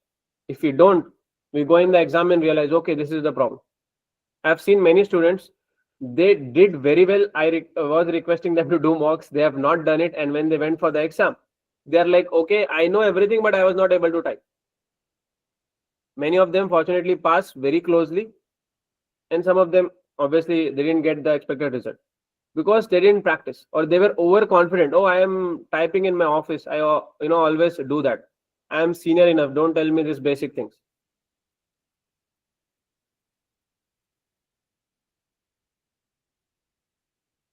Usually the easier things will help us more, and it's very easy to score point. For example, if you do all of this, what I said, it will not require you to spend one full day also. If you just make a plan in 30 minutes, it's done. And these things can add 4 to 5 marks to your answer. And if you want to earn the same 4 to 5 marks from the knowledge part, application part, it might take weeks, So always do the easy thing first. Otherwise, we want to justify. There was a funny incident happening in F3. There was one student, and he was like, I got high score in currency risk and foreign exchange and everything, hedging, LIBOR question. I got it right. He was so happy, but he missed question on the first topic. That was about ratios and this integrated reporting. Very easy. So we are justifying ourselves. Okay, I've got the difficult topic right, but who cares? In the exam, all questions are equally marked. If our understanding is good, but when you're going for the exam, we need to be very clear. You don't need to justify, okay, difficult part I have done correctly, so easy part I can miss. Always start with easy. In exam, our single aim is to pass, to get good score. In the sessions, we are talking about knowledge, we are applying things, we are doing everything. But when we go for the exam, we don't need to show off any knowledge. We don't need to do the difficult part and go in detail. No. Keep it as simple as possible. So Musda, I have one question here. Please. For example, when you are saying this, for example, in task 1, I'm going to write. Compared to A, task A, B is quite easy for me. So can I write the B first? What I would suggest, simple answer is yes, you can do anything. It's up to you. But my suggestion would be, come up with the points for both. Because usually task A and B will be very relevant. Like the mock you see on the screen, it is talking about SAF model first, right? And second is about value. So both are connected. If your mind is able to give you thoughts for this SAF model, suitability, acceptability, feasibility, then natural extension is about the valuation. Let's say you write the second one first, then you have to think again about the SAF model. So it will waste your time. Okay. What my suggestion will be, in the first 10 minutes, 12, 13, max to max 14, 15 minutes, you should read both the subtask A and B properly, the entire question, and you should come up with the headers. In the 15 minutes, you should have headers for both. Now, once you have the headings ready, then you can elaborate. Now you can start point B, that's not a problem, because you have the points ready. If you want to go and read the question again, it will at least take 10 minutes. Sometimes we are overconfident. We feel like, okay, I have read it. Next time if I come, I can read in 2 minutes. It will never happen. 1 minute also, if you waste in the exam, it can cost. Where possible, save time. And how you can save time? By structuring it. Everything should be structured. In fact, yesterday I was saying that point, if you have you are confused between two headers which to write, you need just one paragraph. So write the one you are more confident with. Sometimes it may be the second best, but use it second best, because in exams we need to give a good writer.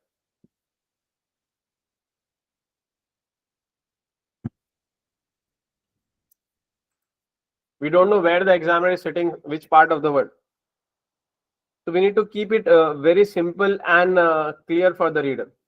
Don't think that, okay, the examiner is always sitting in the UK. No, they are not.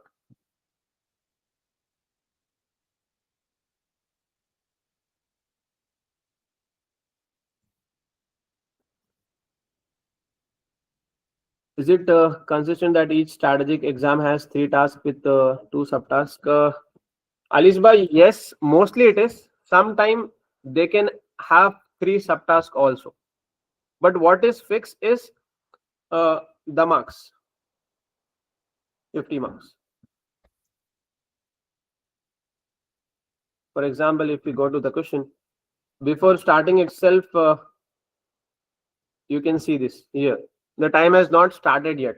Here you can see subtask A and B. So 90% of the time it is just A and B. Sometimes, very rarely, it can be A, B and C. Does it matter? Technically, in terms of quantity, it should not matter, because again, let's say if it is like 40, 30, 30. Okay. So you can write 4 para, 3 para, 3 para, like that. So quantity wise, it should not hurt, but you have to read another question. So maybe it will take another 4-5 minutes extra. So you have to be more quicker. However, if they give 3 subtasks, usually it's very much connected. For example, subtask B, they have talked about evaluate the risk, and subtask C was again another 30% about mitigating the same risk. It will be an extension of both. In management case study and operational case study, they give ABC. That's normal. Some of the mocks, some of the exam. But in SCS, usually it's just 2, because they want to have an in-depth understanding.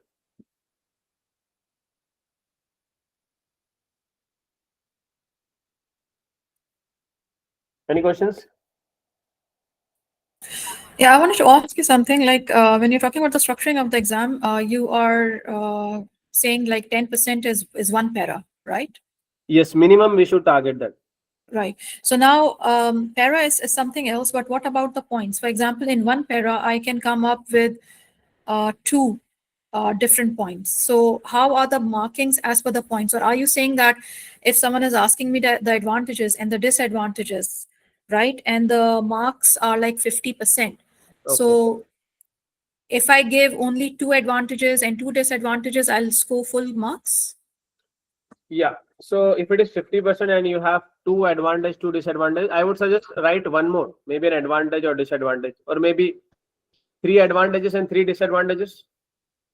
And how you can write it is come up with 3 headers of advantages. What you are saying, let's say it will help to build reputation, or it can give us some certain synergy, or improve our goodwill, like that. Disadvantage can be header is like costly, inexperience, strategic risk, or success probability is low, something like this you can talk about. And in each para, what you can do is write at least 4 to 5 sentences. Why 4 to 5 sentences? Because the first sentence we are taking from the question or the scenario itself. It doesn't add so much of value. It's like what. Then why, how, this part we have to elaborate.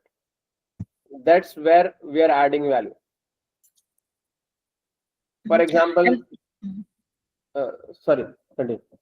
No, you continue. Sorry. Yeah, for example, if you are saying in disadvantage, it can affect our reputation. So it took us decades to build what we are today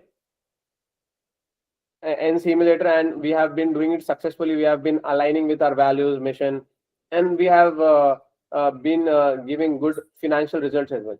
Just because of this one mistake, if it goes wrong, everything can be at stake. So are we ready to take that much risk? It will not only affect this, what we are doing, but what we have built over the decades. So like this, you can build up. And you also suggested that we read the question and the pre-scene, the portion or the extract first, and then put the headers in, or put the headers in before reading the information or the extra.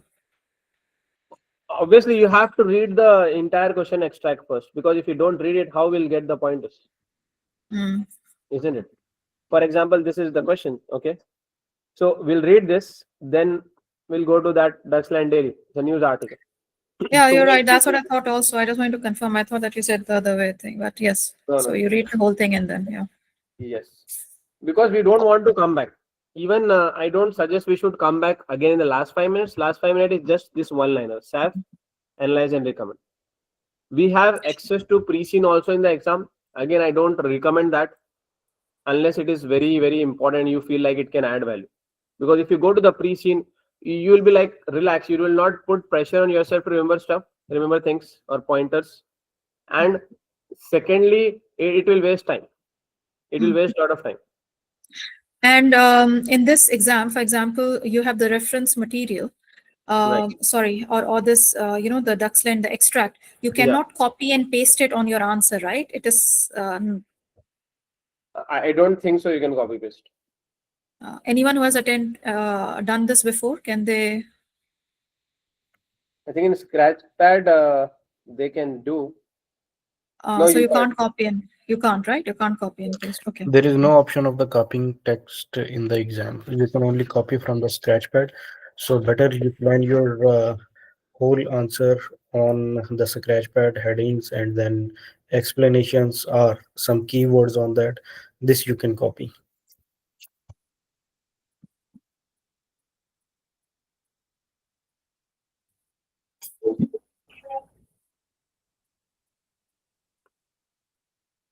But Yeah. but as of what I understood is, I don't think so we can copy anything from either questions or pre-scene.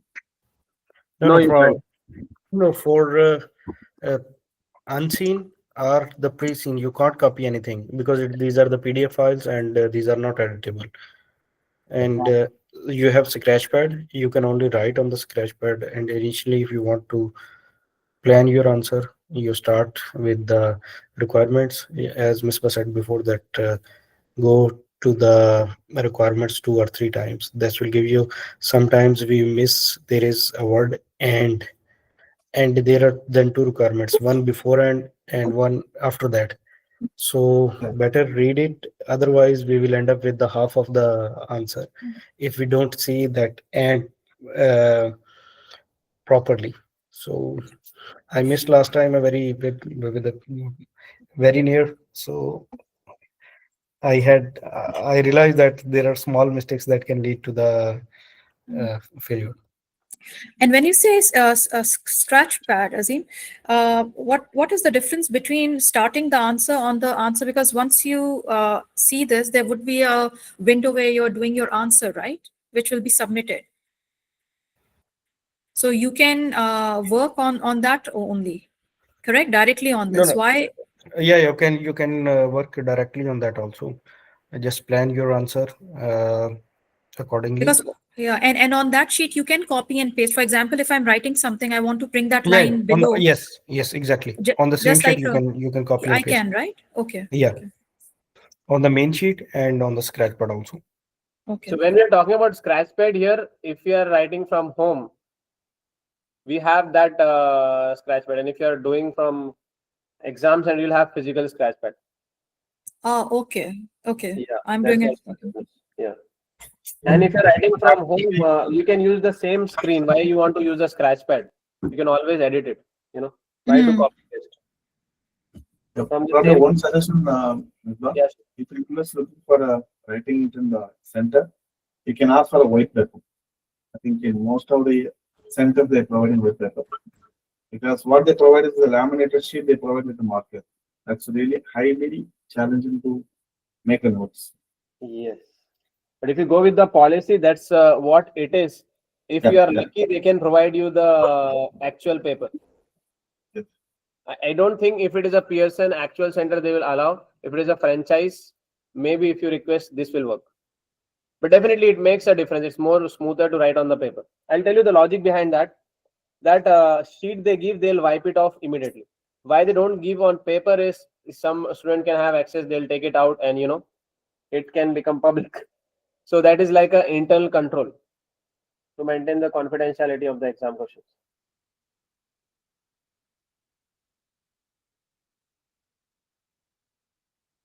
So be very clear what will be your strategy. You don't need to follow, what I said. You can plan your own, but you should have one. How you will write. What you are writing is important, but how you will write is also equally important. Very, very like Azim said, just one small point here and there, it can cost. And even if you're scoring 79, unfortunately that is zero for us, right? Fail is fail. And if you see most of the student, I would say at least 50% student globally, they do this mistake. They don't have a plan, they don't have a strategy, or they just get nervous in the exam day. Trust me, nothing will come outside this. And why student struggle with understanding of the question? The questions are very simple and straightforward, the same we do in the mock. Only thing, they are nervous, their heartbeats go up, they have butterfly in the stomach, all of this, that pressure movements build up. I have seen students getting fever just 1-2 days before the exam, and they are like finance head, they are senior finance manager in the real world. I was like, why you're taking so much stress? There was a manager, he went to the exam and he was like, I wore socks in one of my feet and other it was a different socks, or he didn't wear itself. He was so stressed, he got fever also before the exam, just because of overthinking, creating unnecessary pressure. I know it's easier because I am not writing. When I wrote, I also have some pressure, to be honest. But obviously, once you start, things will become easier. And what helped me to clear the first time, to be honest, if you ask me from the knowledge perspective, it might be just 50%. Because when you are a student, you don't go this much depth. But what helped me is just the structuring, honestly. I was very, very clear how I'll structure. Doesn't matter what question will come. I'll put headers, I'll write 5 paragraphs, I'll do this, I'll have recommendation where possible. I have learned some industry examples, I have by heart it. And the first 15 minutes, I just wrote it down on the sheet to make sure it comes in. Because one good example can give you an extra mark.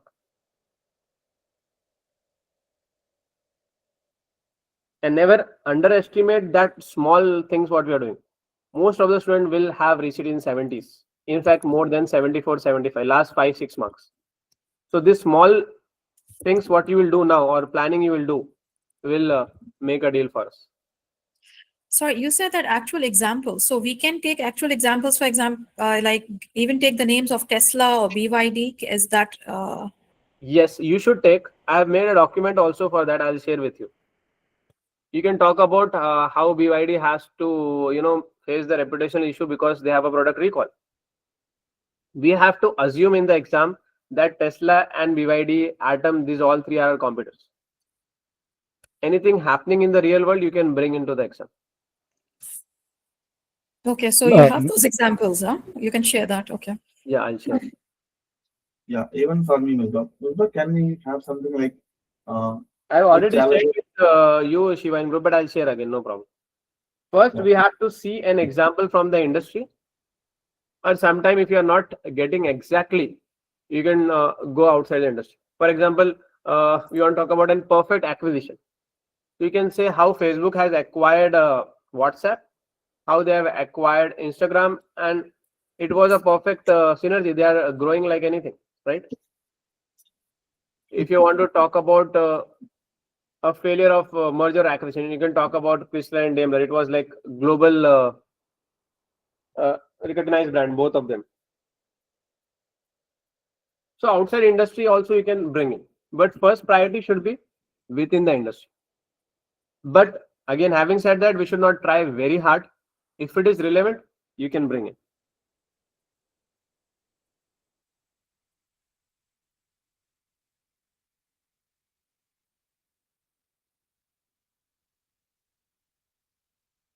Okay. Anything else? If you have some more doubts or you are still thinking what is the next, I'm available till exam. Okay. You can just ping me. I have not committed to other things till the exam because I know this is a lot of pressure. You guys need me. You can just WhatsApp me.